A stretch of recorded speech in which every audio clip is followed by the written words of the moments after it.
Assalamualaikum warahmatullahi wabarakatuh. Sa'ad bin Abi Waqqas.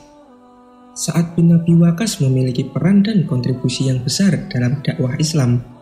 Bersama Rasulullah, dia hampir mengikuti semua peperangan untuk menegakkan Islam. Sa'ad bin Abi Waqqas juga orang pertama yang melepaskan anak panah dalam peperangan membela Islam. Begitupun menjadi orang pertama yang terkena anak panah. Sa'ad bin Abi Waqqas memeluk Islam ketika usianya baru 17 tahun. Dia termasuk golongan yang pertama masuk Islam, atau asbiqunal awalun. Sa'ad memiliki banyak keutamaan dan keistimewaan. Di antaranya menjadi satu dari 10 orang yang dijamin Rasulullah masuk surga. Orang yang doanya diterima dan menjadi pasukan berkuda di perang Badar dan Uhud. Dalam buku As-Safah yang ditulis Yaksalah Mansur, Sa'ad juga menjadi sebab turunnya 3 wahyu Allah kepada Rasulullah atau asbabun nuzul. Yang pertama, Quran surat Luqman ayat 15. Ayat ini turun setelah kejadian ibunda Sa'ad bin Abi Waqqas tidak mau makan karena tahu anaknya memeluk agama Islam. Yang kedua, Quran surat Al-An'am ayat 52. Menurut Sa'ad, ayat tersebut berkaitan dengan 6 orang sahabat dan dirinya adalah salah satunya. Dan yang ketiga, Quran surat Al-Anfal ayat 1. Sa'ad bin Abi Waqqas berhasil membunuh orang yang telah membunuh saudaranya, Umair, dalam perang Badar. Sa'ad juga berhasil mengambil pedang orang tersebut sebagai ghanimah. Namun Rasulullah memerintahkannya agar pedang tersebut disimpan di tempat rampasan perang. Ini membuat Sa'ad sedih. Namun tak berselang lama, turunlah Quran surat Al-Anfal ayat 1. Rasulullah kemudian memberikan pedang tersebut kepada Sa'ad. Sa'ad bin Abi Waqqas termasuk salah satu sahabat yang memiliki umur panjang. Ia wafat pada usia 83 tahun. Ia hidup di era Rasulullah, Khalifah Abu Bakar, Khalifah Umar bin Khattab, dan Khalifah Utsman bin Affan. Pada saat kekhalifahan Umar bin Khattab, Sa'ad diangkat untuk memimpin pasukan umat Islam melawan Persia dalam perang Qadisiyah. Pasukan umat Islam di bawah komando Sa'ad bin Abi Waqqas berhasil mengalahkan pasukan kerajaan Persia. Kemenangan ini sekaligus menjadi pintu masuk dalam mendakwahkan Islam di bumi Persia.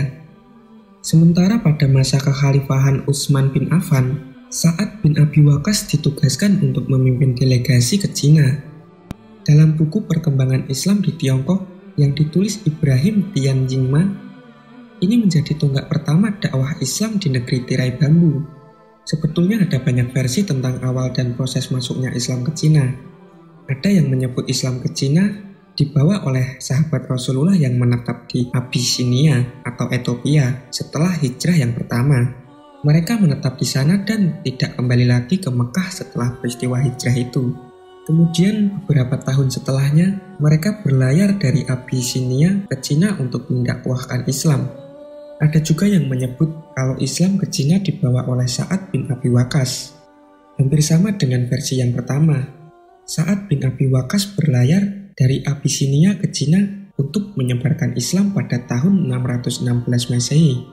Dari semua versi yang ada, Ibrahim Tianjima menyebut bahwa yang paling valid adalah saat di mana Sa'ad dikirim Khalifah Utsman bin Affan untuk memimpin delegasi ke Cina, sekitar 20 tahun setelah wafatnya Rasulullah.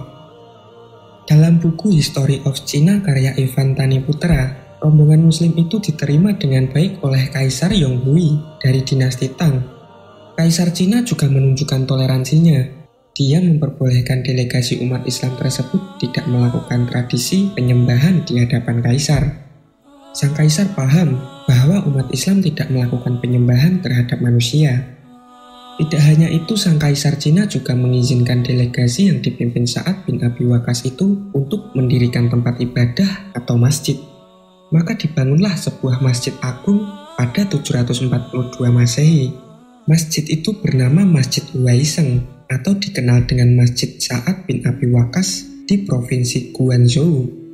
Dikutip dari nu.or.id, masjid yang dibangun di atas lahan seluas 5 hektar itu menjadi salah satu masjid tertua di Cina. Konon Sa'ad bin Abi Waqqas menyebarkan Islam kepada masyarakat Cina hingga akhir hayatnya. Makamnya dikenal dengan Geis Mazars Versi lain menyebutkan bahwa Sa'ad bin Abi Waqqas wafat di Aqiq, sekitar 18 mil dari Madinah, dan dimakamkan di Baqi. Itulah tadi kisah Sa'ad bin Abi Waqqas. Assalamualaikum warahmatullahi wabarakatuh.